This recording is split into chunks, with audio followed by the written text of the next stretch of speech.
Kamareddy BC డిక్లరేషన్లో తీసుకున్న నిర్ణయం ప్రకారంగా ప్రభుత్వం ఏర్పడ్డ తర్వాత ఫిబ్రవరి 4, 2024 నాడు కులగణన చేయాలని శాసనసభలో తీర్మానం చేసుకొని తీర్మానం నుంచి నిర్ణయం నుంచి నివేదిక వరకు మళ్ళీ 2025 ఫిబ్రవరి 4 నాటి వరకు చట్ట రూపంలో చట్టము 3, చట్టము 4 ద్వారా తెలంగాణ విద్యా ఉపాధి అవకాశాలతో పాటుగా స్థానిక సంస్థల్లో 42% ఇవ్వాలనే ఆలోచన ప్రకారంగా రాహుల్ గాంధీ గారి ఆలోచన మేరకు గౌరవ ముఖ్యమంత్రి గారు కేబినెట్ అంతా కూడా కలిసి నిర్ణయం తీసుకుంది. ఆ నిర్ణయాన్ని గవర్నర్ గారు ఆమోదించి గౌరవ రాష్ట్రపతి గారికి పంపినటువంటి అంశం మీ అందరికీ తెలుసు. ఇటీవల కోర్టు ఇచ్చిన తీర్పులో భాగంగా నెల రోజుల లోపల రిజర్వేషన్లు 90 రోజుల్లో ఎన్నికలు జరపాలనేటువంటి మాట ప్రకారంగా చారిత్రాత్మకంగా 19వ కేబినెట్ ప్రజాపాలన ప్రభుత్వంలో 19వ కేబినెట్ 42% బీసీలకు రిజర్వేషన్ ఇవ్వాలి స్థానిక సంస్థల్లో అని నిర్ణయం చేసిన విషయాన్ని ఒక బలహీన వర్గాల శాఖ మంత్రిగా ఈ ప్రభుత్వంలో తెలంగాణ బలహీన వర్గాల ప్రజలందరూ కూడా నా శుభాకాంక్షలు ప్రభుత్వ పక్షాన్ని తెలియజేస్తా ఉన్నాం. ఈ సందర్భంగా బిల్లులకు ఏ విధంగానైతే శాసనసభలో చట్టాల రూపం జరిగినాయో ఈ ఎన్నికలు కూడా సక్రమంగా జరగడానికి రాజకీయాలకు అతీతంగా మాటలకే పరిమితం కాకుండా రాజకీయ పార్టీలన్నీ కూడా బీసీలకు 42% పట్ల చిత్తశుద్ధితో వ్యవహారం చేయాలని సందర్భంగా కోరుతా ఉన్నాం. ఎందుకంటే ఇది చాలా కాలంగా ఉన్నటువంటి ఆకాంక్ష.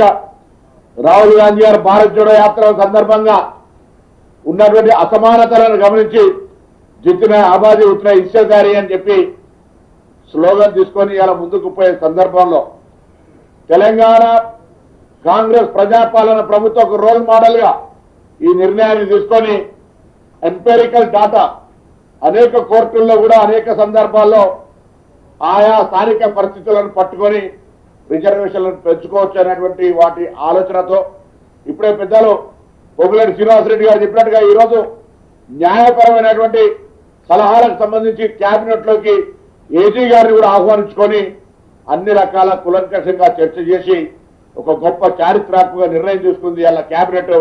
ఇలా ఈ కేబినెట్ అందరికీ కూడా ధన్యవాదాలు తెలియజేస్తా ఉన్నాం.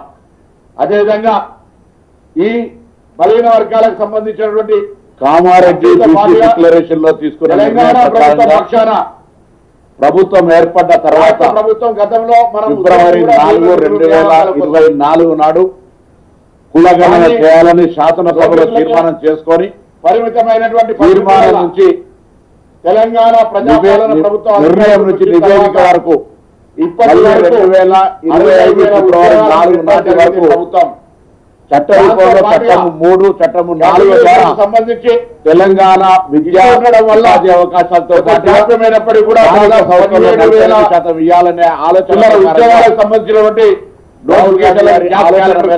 ముఖ్యమంత్రి గారు దాంతో పాటు 22,000 ఉద్యోగాలకు నిర్ణయం తీసుకుంది. గవర్నర్ గారు ఉద్యోగాలకు పైగా పంపినటువంటి అంశం మీ అందరికీ ఆలోచన ప్రభుత్వం నిర్ణయం కూడా ఇటీవల తీర్పులో జరిగింది.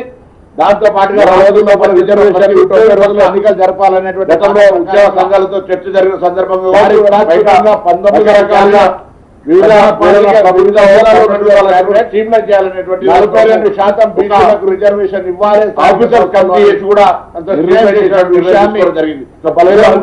మంత్రిగా ఈ ప్రభుత్వంలో బలహీన వర్గాలకు సంబంధించిన చారిత్రాత్మక నిర్ణయం ప్రజలందరూ మాట్లాడుతూ ఉన్నాం. కాంగ్రెస్ ప్రభుత్వం సందర్భంగా ఉంది.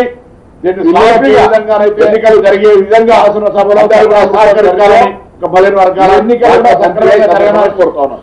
రాజకీయాలకు అతీతంగా మాటలకే పరిమితం కాకుండా రాజకీయ పార్టీలన్నీ కూడా బీసీలకు 42% పట్ల చిత్తశుద్ధితో వ్యవహారం చేయాలని సందర్భంగా కోరుతా ఉన్నాం. ఎందుకంటే ఇది చాలా కాలంగా ఉన్నటువంటి ఆకాంక్ష.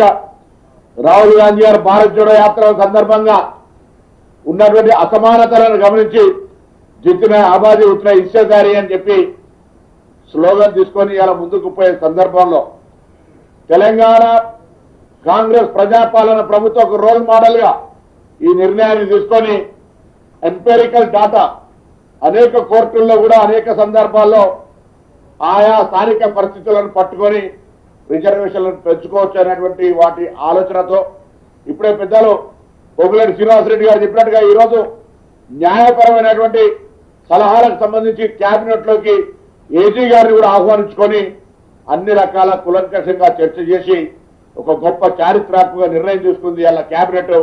ఇవాళ ఈ కేబినెట్ అందరికీ కూడా ధన్యవాదాలు తెలియజేస్తా ఉన్నాం. అదేవిధంగా ఈ బలహీన వర్గాలకు సంబంధించినటువంటి అంశంతో పాటుగా తెలంగాణ ప్రభుత్వం పక్షాన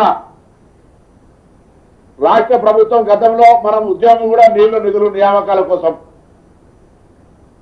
కానీ నోటీసులకే పరిమితమైనటువంటి పరిస్థితులలో తెలంగాణ ప్రజాపాలన ప్రభుత్వం అధికారంలోకి వచ్చిన తర్వాత ఇప్పటి వరకు 60,000 ఉద్యోగాలను నింపడం జరిగింది ప్రభుత్వం.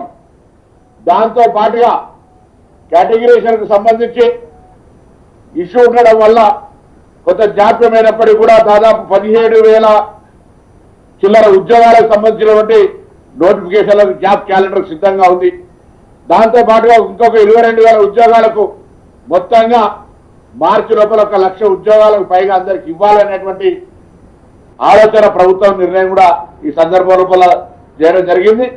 దాంతో పాటుగా రాష్ట్రంలో పనిచేస్తున్న ప్రతి ఉద్యోగి పట్ల గతంలో ఉద్యోగ సంఘాలతో చర్చ జరిగిన సందర్భంగా కావచ్చు, బయట రకరకాలుగా వివిధ హోదాలో ఉన్నటువంటి వాళ్ళందరూ కూడా స్ట్రీమ్లైన్ చేయాలనేటువంటి దాని కొరకు ఒక ఆఫీసర్స్ కమిటీ చేసి కూడా అంత స్ట్రీమ్లైన్ చేసే నిర్ణయం తీసుకోవడం జరిగింది. ఇందులో ముఖ్యంగా ఈరోజు బలహీన వర్గాలకు సంబంధించినటువంటి ఒక చారిత్రాత్మక నిర్ణయం 42% ఇవ్వాలనేటువంటి మాటకు కాంగ్రెస్ ప్రభుత్వం కట్టుబాటు ఉంది. దీన్ని సాఫీగా ఎన్నికలు జరిగే విధంగా అందరూ కూడా సహకరించాలని ఒక బలహీన వర్గాల రాష్ట్ర మంత్రిగా ఈ సందర్భంగా కోరుతా ఉన్నాను.